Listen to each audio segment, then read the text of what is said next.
premiare la secondo raggruppamento classe C con l'equipaggio numero 109, Franco Conte e Davide Chiarello, lanciadente integrale per la corsa.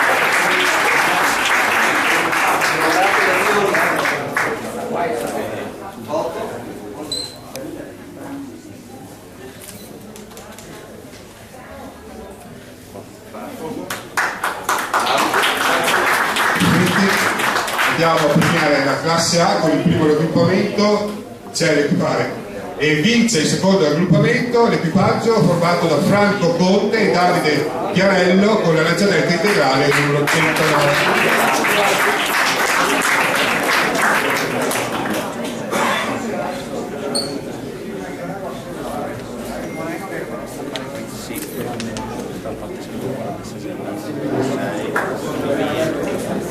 Parla subito, poi